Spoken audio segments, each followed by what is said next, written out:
నమస్తే, welcome to SP news. ముందుగా headlines.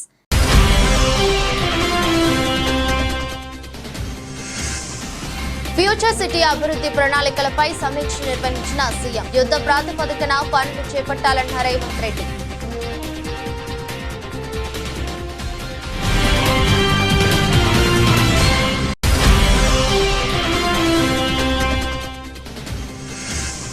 Chandrababu నిర్ణయాలు పోలవరంకు ప్రతికూలంగా మారాయన్న మాజీ మంత్రి అంబటి రాంబాబు. చంద్రబాబు తప్పిదం వల్లే డయాఫ్రమ్ వాల్ కొట్టుకుపోయిందన్న ఆరోపణ.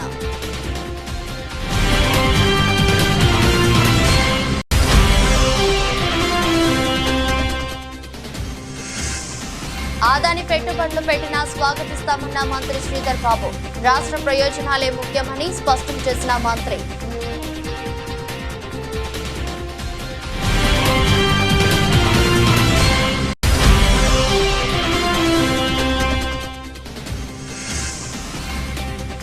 దేశ సాగునీటి రంగంలోనే తొలిసారి విజయవంతంగా Tungabhadra dam stop log gate బిగింపు. సంబరాలు చేసుకున్న ఇంజనీర్లు, అధికారులు.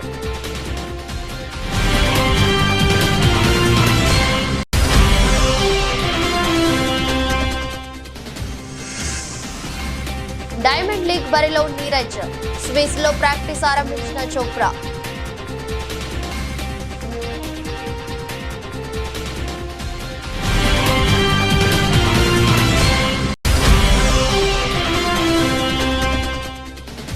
పగుమన్న బంగారం 72,000 దాటిన తులం ధర. అంతర్జాతీయ మార్కెట్లో అతి విలువైన లోహాలు ధరలు దూసుకుపోవడంతో పుంజుకున్న దేశీయ ధరలు.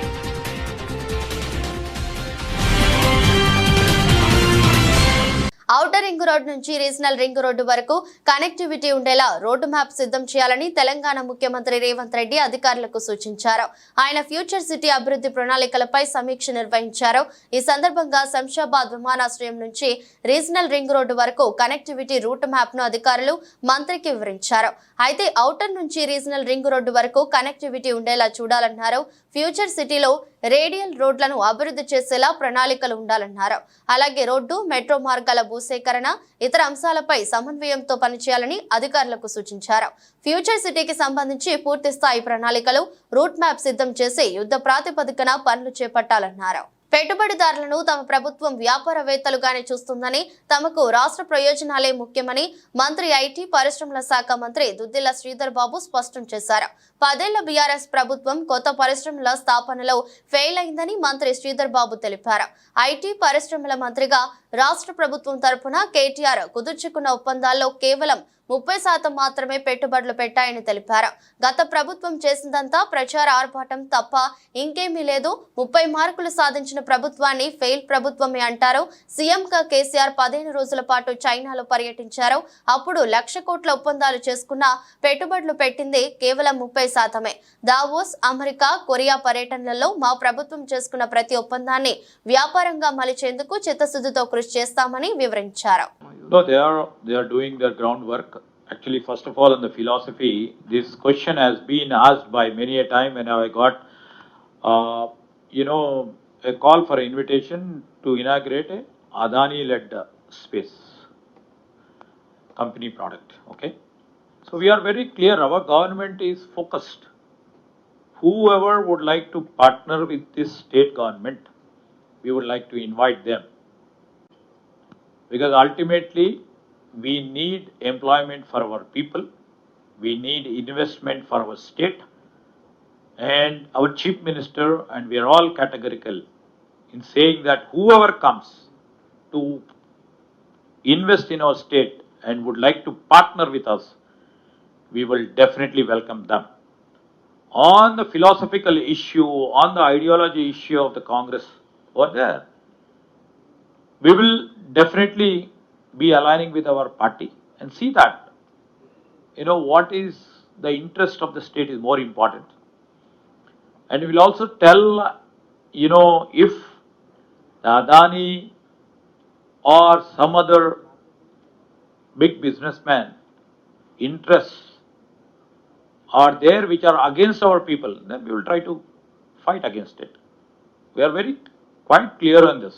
Tomorrow also, We were very clear, whoever comes and partner with us to provide employment for our people, we will partner with them. Sardar Sarvai Papanna Goud జయంతి సందర్భంగా గాంధీ భవన్ లో పిసిసి కల్లు గీత కార్మిక విభాగం ఆధ్వర్యంలో వేడుకలు ఘనంగా నిర్వహించారు.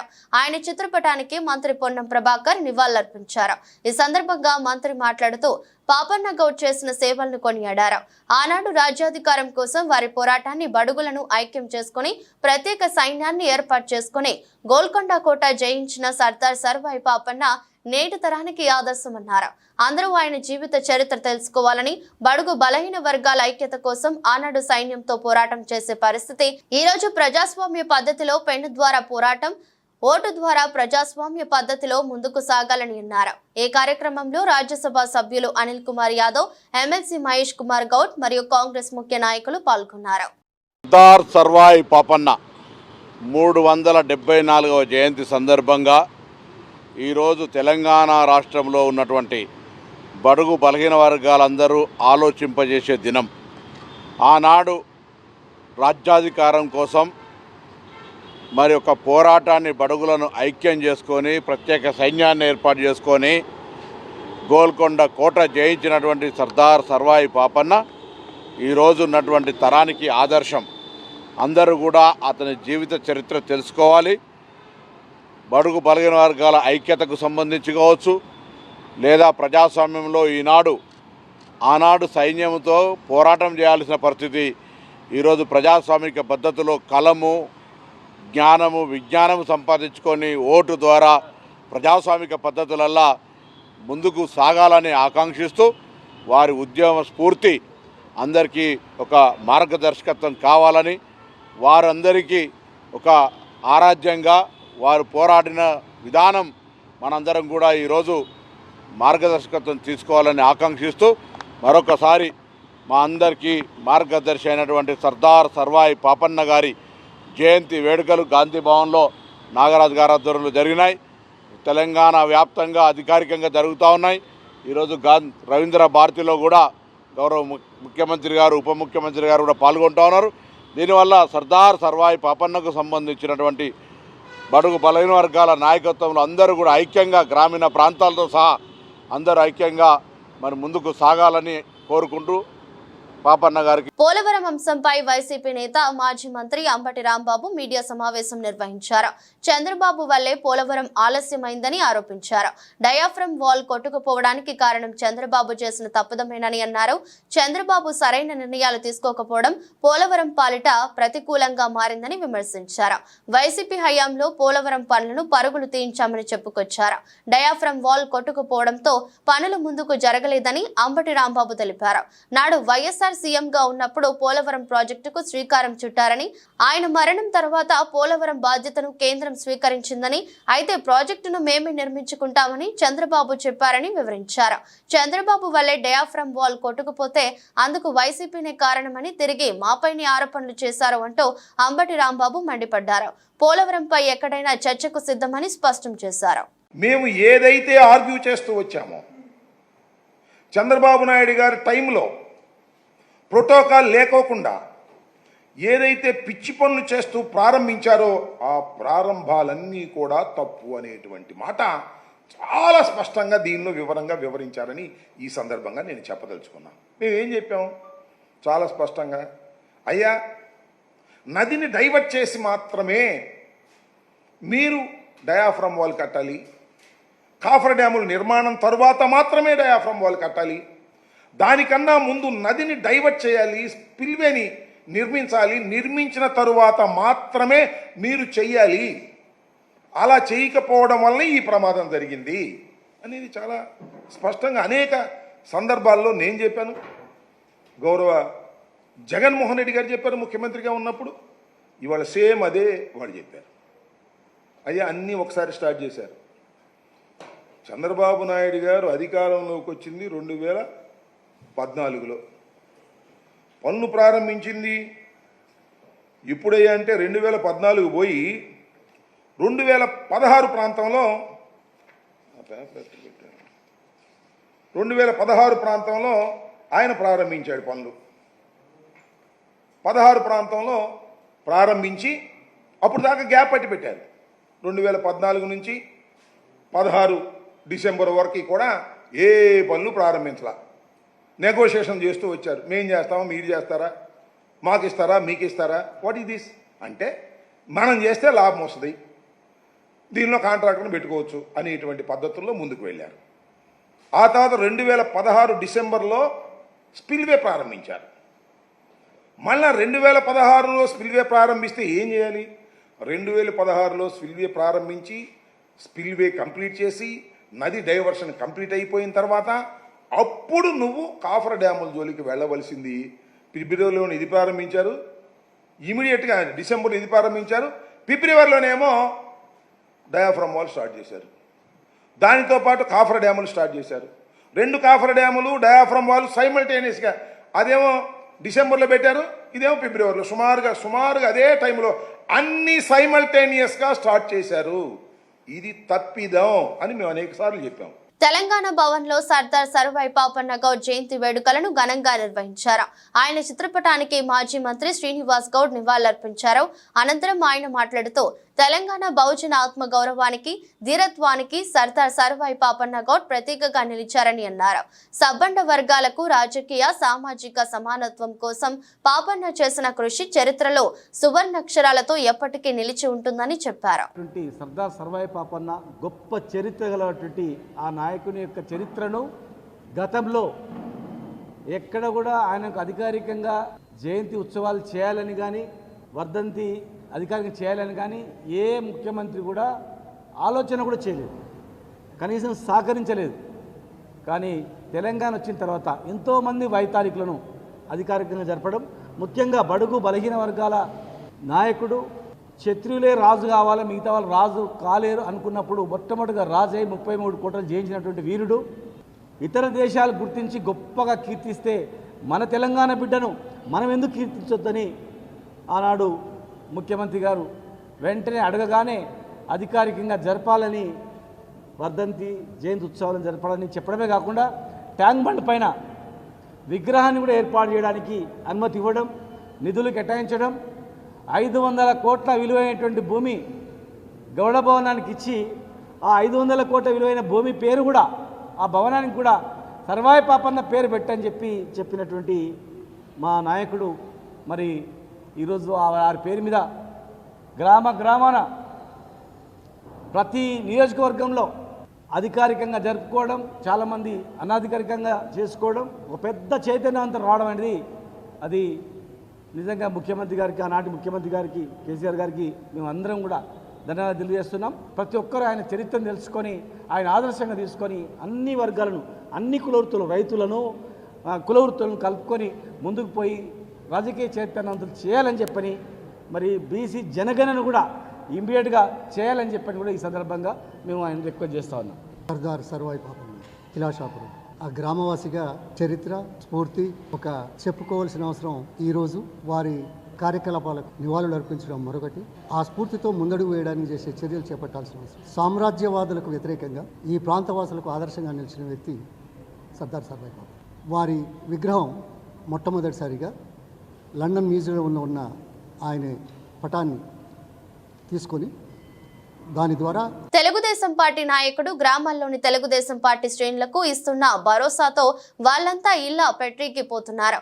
ఎర్రగొండపాలెం నియోజకవర్గ శాసనసభ్యులు తాటిపర్తి చంద్రశేఖర్ తీవ్ర స్థాయిలో ధ్వజమెత్తారు.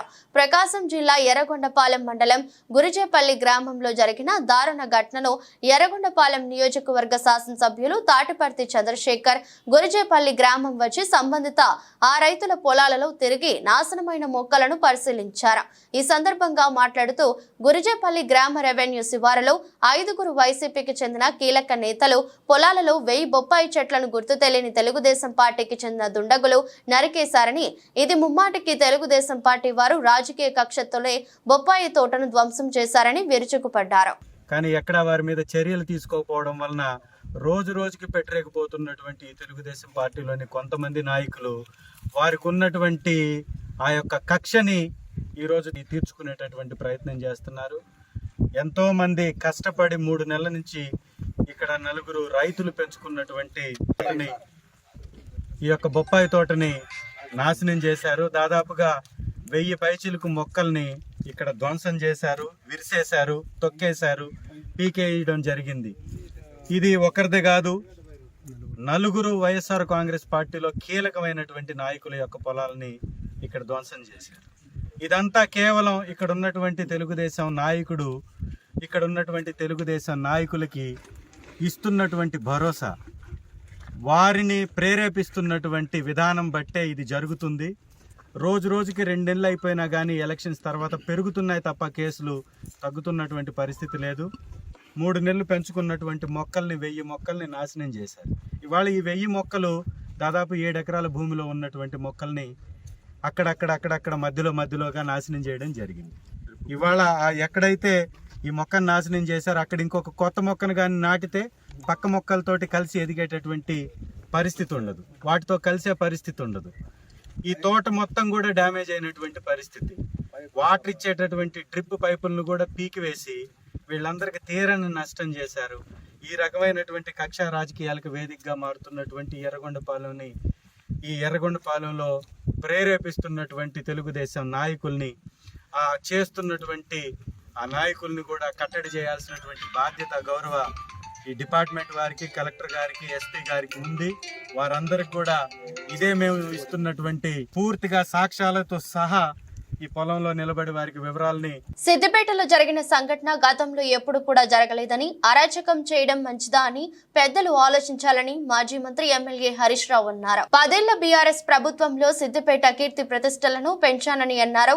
సిద్దిపేట పట్టణంలో ఎన్జీఓ భవన్ లో ఏర్పాటు చేసిన ఉద్యోగ విరమణ 10వ తరగతి మండల టాపర్లకు సన్మాన కార్యక్రమంలో ఎమ్మెల్యే హరీష్ రావు, ఎమ్మెల్సీలు యాదవరెడ్డి, దేశపతి శ్రీనివాస్ పాల్గొన్నారు.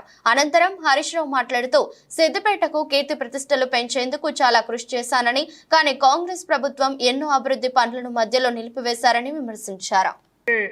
99.24తో మొత్తం తెలంగాణలో 119 నియోజకవర్గాల్లో అత్యధిక రిజల్ట్ వచ్చింది ఎక్కడ అంటే సిద్దిపేట నియోజకవర్గం సాధించింది. ఈ సన్మానాన్ని పొందబోతున్నటువంటి చిన్నారులకు నా దీవెనలు, వారి తల్లిదండ్రులందరికీ కూడా నా శుభాకాంక్షలు తెలియజేస్తా ఉన్నా. ఎప్పుడైనా 10 ఏళ్ళు నేను మంత్రిగా ఉంటే, రాష్ట్ర ప్రభుత్వంలో ప్రముఖ స్థానంలో ఉంటే కనీసం చీమ కన్నా సిద్దిపేటలో హాని చేసినామా? ఏ రోజైనా సిద్దిపేటలో నిన్న జరిగినటువంటి సంఘటన ఏ రోజన్నా జరిగిందా? ఒక్కసారి మీరు ఆలోచించండి. సిద్దిపేట అంటే ప్రేమకు, దాతృత్వానికి, సేవకు, మంచితనానికి, అభివృద్ధికి పేరుగాంచే విధంగా సిద్దిపేట కీర్తి ప్రతిష్టలు పెంచాం. కానీ అలా మరి అరాచకానికి పాల్పడుతూ ఏ రకంగా వ్యవహరిస్తున్నారు? ఇది మన సిద్దిపేటకు మంచిదా? ఈ పెద్దలందరూ కూడా ఆలోచించాలని చెప్పి నేను ఈ సందర్భంగా కోరుతా ఉన్నా. ఆ రోజు ఏదైనా చేస్తే కరోనా వచ్చింది, ఎన్ని కిట్లు పంచినాం, ఎంతమంది ప్రాణాలు కాపాడినాం, ఏ రోజు కూడా అరాచకాలు చేయలే. కానీ ఈరోజు ఏం జరుగుతుందో కూడా మీరందరూ ఆలోచించాలని చెప్పి నేను కోరుతా ఉన్నా. కానీ నేడు కొత్తగా వచ్చిన కాంగ్రెస్ ప్రభుత్వం కొత్తగా ఇచ్చింది ఏమీ లేదు, కానీ ఉన్నవి తీసుకుపోతున్నారు. 150 కోట్లతో వెటర్నరీ కాలేజ్ నేను మంజూరు చేస్తే దాన్ని రద్దు చేసి ఇలా కొడంగల్కి తీసుకుపోతున్నారు. సగం పనులు అయితే మొండిగోడల్ని మధ్యలో వదిలిపెట్టి ఇలా అర్ధాంతరంగా రద్దు చేసినటువంటి ఘనత ఇలా కొత్తగా వచ్చినటువంటి ప్రభుత్వాన్ని. ఈరోజు ఏ రకంగా ఒక అరాచక శక్తుల్లాగా వ్యవహరిస్తున్నారో దయచేసి విఘ్నులైనటువంటి పెద్దలు, సీనియర్ సిటిజన్లు, మేధావులు, ఉద్యోగులు, ఉపాధ్యాయులు, పుర ప్రముఖులు అందరూ కూడా ఆలోచించాలని చెప్పి కూడా నేను ఈ సందర్భంగా కోరుతా ఉన్నా. నేను ఎప్పుడు కూడా ఆ రకమైనటువంటి దాన్ని ఎంకరేజ్ చేయలేదు, భవిష్యత్తులో కూడా చేయను. సిద్దిపేట బాగుండాలని కోరుకునే వ్యక్తిని, సిద్దిపేట ఇంకా పెరగాలని కోరుకునేటువంటి వ్యక్తిని. తప్పకుండా మీ సేవ ఉన్నంత కాలం, నాకు ఊపిరిన్నంత కాలం ఈ ప్రజలకు మేలు చేయడానికి, ఈ ప్రజలకు సేవ చేయడం కోసమే నా జీవితం అంకితమైతే తప్ప ఎవరికి కూడా హాని చేసేది నా జీవితంలో ఉండదని చెప్పి కూడా మరొకసారి మీ అందరికీ మనవి చేస్తూ, ఈ నెల ఆగస్టు 9న కోల్కతాలో ఒక ట్రైనీ వైద్య విద్యార్థినిపై జరిగిన అత్యాచార ఘటనకు నిరసనగా ఫిర్జాదిగూడ కార్పొరేషన్ మేడిపల్లిలో వరంగల్ ప్రధాన రహదారిపై శ్రీసాయి హాస్పిటల్ ఆధ్వర్యంలో కొవ్వొత్తుల ర్యాలీ నిర్వహించారు. ఇలాంటి ఘటనలు జరగకుండా కేంద్ర, రాష్ట్ర ప్రభుత్వాలు కఠినమైన చట్టాలు తీసుకురావాలన్నారు. General physician chairman doctor Pavan Krishna ఈ అత్యాచార ఘటనకు పాల్పడిన వారిని కఠినంగా శిక్షించాలని కోరుతున్నారు. ఈ ర్యాలీలో డాక్టర్ మహేందర్, శ్రీ సాయి హాస్పిటల్ సిబ్బందితో పాటు స్థానిక యువజన సంఘాల విద్యార్థులు పాల్గొన్నారు. దైవంగా భావించి డాక్టర్ కు రక్షణ లేదని, ఘటనపై సుప్రీంకోర్టు సిట్టింగ్ జడ్జితో విచారణ జరిపించాలని ఎస్ఎఫ్ఐ రాష్ట్ర నాయకులు లక్ష్మణ్ డిమాండ్ చేశారు. భవిష్యత్తులో డాక్టర్ల రక్షణ పట్ల ప్రభుత్వాలు పకడ్బందీగా వ్యవహరించాలని కోరారు.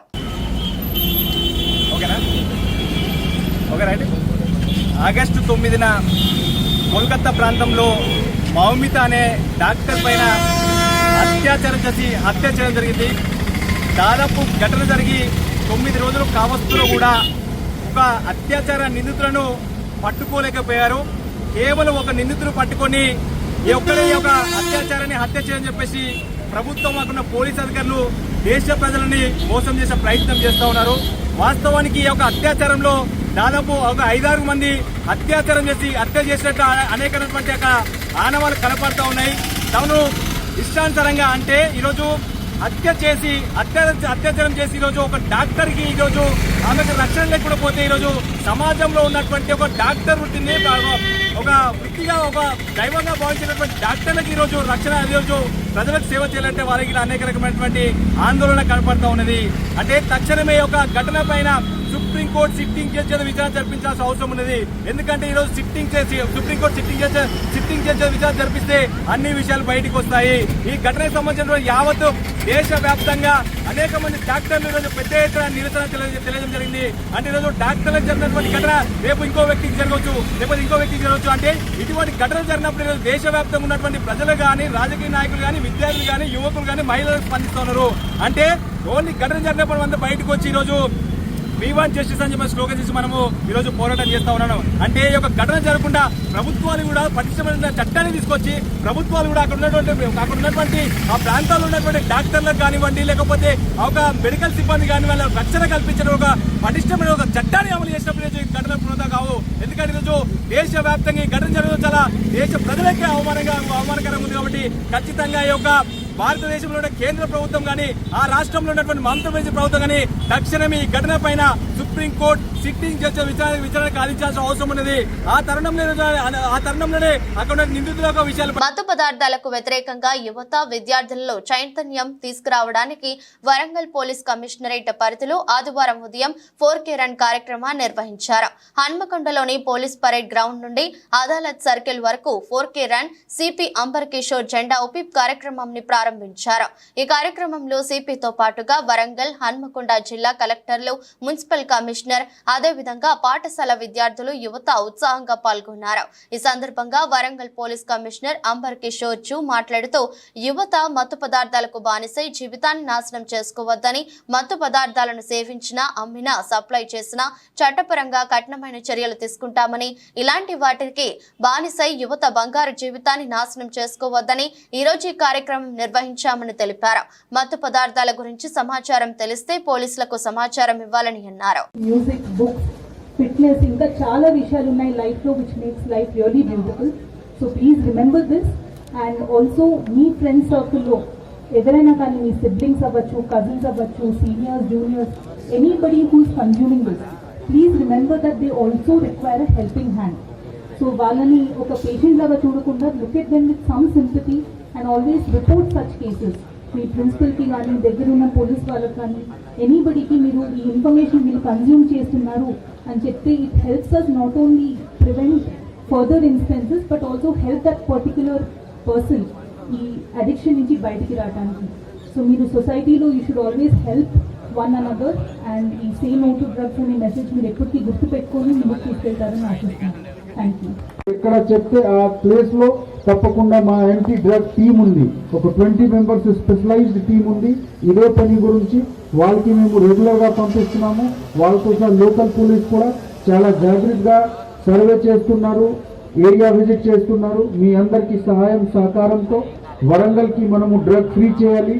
చాలా స్టేట్స్ నుంచి, ఛత్తీస్గఢ్, ఆంధ్రప్రదేశ్, మహారాష్ట్ర నుంచి స్టూడెంట్స్, కొత్త స్టూడెంట్స్ మనకు రావాలి. వాళ్ళకి పంపించిన పేరెంట్స్ కి నమ్మకం ఉండాలి, భరోసా ఇవ్వాలి. మేము వరంగల్ పంపిస్తే మా పిల్లలకి అక్కడ ఏం ఉండదు. ఇవ్వగలుగుతారా? ఇంజనీర్లు అద్భుతం చేశారు. తుంగభద్ర జలాశయంలో కొట్టుకుపోయిన 19వ క్రస్ట్ గేట్ స్థానంలో స్టాప్ లాక్ గేటును విజయవంతంగా అమర్చారు. దీంతో నీటి వృధాకు అడ్డుకట్టపడింది. ఈ నెల 10న వరద పోటు కారణంగా గేటు కొట్టుకుపోయింది. అప్పటి నుంచి కొత్త గేటును అమర్చేందుకు ఇంజనీర్లు చేస్తున్న ప్రయత్నాలు ఎట్టకేలకు ఫలించాయి. గేట్ల రూపకల్పనలో నిపుణుడైన కన్నయ్య నాయుడు ఆధ్వర్యంలో ఇంజనీర్ల బృందం నిన్న స్టాప్ లాక్ గేటును బిగించింది. శుక్రవారం ప్రారంభమైన ఈ ప్రక్రియ గత రాత్రితో పూర్తయింది. మొత్తం 5 స్టాప్ లాక్ ఎలిమెంట్లతో శుక్రవారం 1 బిగించగా నిన్న మిగతా 4టిని బిగించారు. గేటు కొట్టుకుపోయినప్పటి నుంచి గేటు బిగించే వరకు మొత్తంగా 30,000 క్యూసెక్కుల నీరు వృధాగా సముద్రంలోకి వదిలేయాల్సి వచ్చింది. మొదటి ఎలిమెంట్ బిగించిన తర్వాత కూడా కొంత నీరు వృధా అయింది. అయితే రెండోది అమర్చాక నీటి వృధాకు అడ్డుకట్టపడింది. నిజానికి స్టాప్ లాక్ గేటు బిగించడం కొత్తేమీ కాకపోయినా డ్యాంలోని నీటి ప్రవాహం కొనసాగుతుండగానే గేటును బిగించడం మాత్రం ఇదే తొలిసారి. గేటు బిగింపు విజయవంతం కావడంతో ఇంజనీర్లు డ్యాం పైనే సంబరాలు చేసుకున్నారు. గాయంతో ఇబ్బంది పడుతున్న ఈ సీజన్ ను వీలైనంత మెరుగ్గా ముగించాలని డబుల్ ఒలింపిక్ పతక జావెలిన్ థ్రోయర్ నీరజ్ చోప్రా భావిస్తున్నారు. ఈ నేపథ్యంలో ఈ నెల 22 నుంచి లాసన్నెలో జరిగే డైమండ్ లీగ్ లో తాను పాల్గొంటున్నట్టు చోప్రా ప్రకటించారు. పారిస్ ఒలింపిక్స్ లో రజతం సాధించిన తర్వాత వైద్యుల సలహా కోసం చోప్రా నేరుగా జర్మనీ వెళ్లారు. గజల్లో గాయానికి శస్త్రచికిత్స చేయించుకుంటాడని వార్తలు వచ్చాయి. అయితే స్విస్ లో ప్రాక్టీస్ ఆరంభించిన చోప్రా డైమండ్ లీగ్ లో పాల్గొంటున్నట్టు వర్చువల్ గా జరిగిన మీడియా సమావేశంలో తెలిపారు. గాయం మరింత తీవ్రం కాకుండా జాగ్రత్తలు తీసుకుంటూనే సాధన చేస్తున్నట్టు చెప్పారు. వచ్చే నెల 12, 13 తేదీల్లో బెల్జియంలో జరిగే సీజన్ చివరి డైమండ్ లీగ్ మీట్ లో కూడా పాల్గొనాలని భావిస్తున్నారు. ఇక 90 మీటర్ల మార్క్ ను చోప్రా ఇప్పటి వరకు దాటలేకపోవడం పెద్ద చర్చనీయాంశంగా మారింది. కానీ దాన్ని దేవుడికే వదిలేస్తున్నానన్నారు. బంగారం ధర మళ్లీ బగ్గుమన్నది. అంతర్జాతీయ మార్కెట్లో అతి విలువైన లోహాల ధరలు దూసుకుపోవడంతో దేశీయ ధరలు పుంజుకున్నాయి. వచ్చే నెల సమీక్షలో ఫెడరల్ రిజర్వులు వడ్డీ రేట్లను 0.5% వరకు తగ్గించే అవకాశం ఉన్నట్లు వచ్చిన సంకేతాలు మదుపరులు తమ పెట్టుబడులను అతి సురక్షితమైన పుత్తడి వైపు మళ్లించారు. దీంతో గ్లోబల్ మార్కెట్లో ఒకే రోజు ఔన్స్ ధర 2% వరకు పెరిగాయి. ఈ నేపథ్యంలో హైదరాబాద్ లో తురం పుత్తడి ధర అయితే ఏకంగా 72,000 దాటింది. 99.9% స్వచ్ఛత కలిగిన 24 క్యారెట్ల 10 గ్రాముల బంగారం ధర 1,150 అధికమైన 72,770 పలికింది. అటు 22 క్యారెట్ ధర కూడా 1,050 అధికమై 66,700కి చేరుకుంది. బంగారంతో పాటు వెండి పరుగులు పెట్టింది. కిలో వెండి 2,000 అధికమై 91,000 పలికింది. అంతకు ముందు ఇది 89,000గా ఉంది. పారిశ్రామిక వర్గాలు నాణేల తయారీదారుల నుంచి డిమాండ్ లేకపోయినప్పటికీ ధరలు పెరగడం విశేషం. మరోవైపు పండుగ సీజన్, పెళ్లిళ్ల సీజన్ కావడంతో కొనుగోళ్లు ఊపందుకున్నాయని వ్యాపారస్తులు చెప్తున్నారు. వార్తలు ముగించే ముందు మరోసారి హెడ్లైన్స్.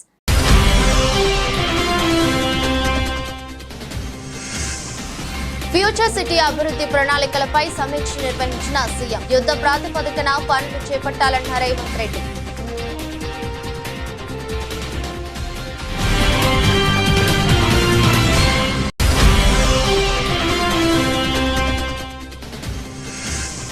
చంద్రబాబు నిర్ణయాలు పోలవరంకు ప్రతికూలంగా మారాయన్న మాజీ మంత్రి అంబటి రాంబాబు. చంద్రబాబు తప్పిదం వల్లే డయాఫ్రమ్ వాల్ కొట్టుకుపోయిందన్న ఆరోపణ.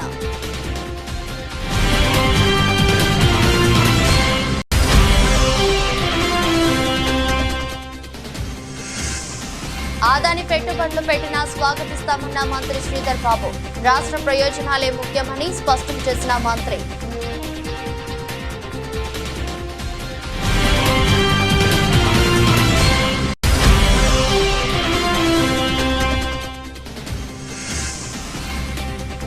దేశ సాగునీటి రంగంలోనే తొలిసారి విజయవంతంగా Tungabhadra dam stop lock gate బిగింపు సంబరాలు చేసుకున్న ఇంజనీర్లు, అధికారులు.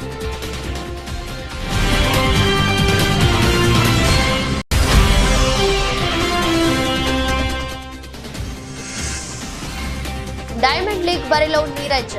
స్విస్ లో ప్రాక్టీస్ ఆరంభించిన చోప్రా.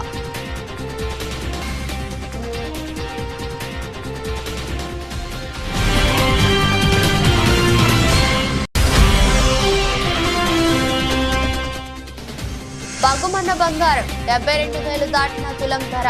అంతర్జాతీయ మార్కెట్లో అతి విలువైన లోహాలు ధరలు దూసుకుపోవడంతో పుంజుకున్న దేశీయ ధరలు.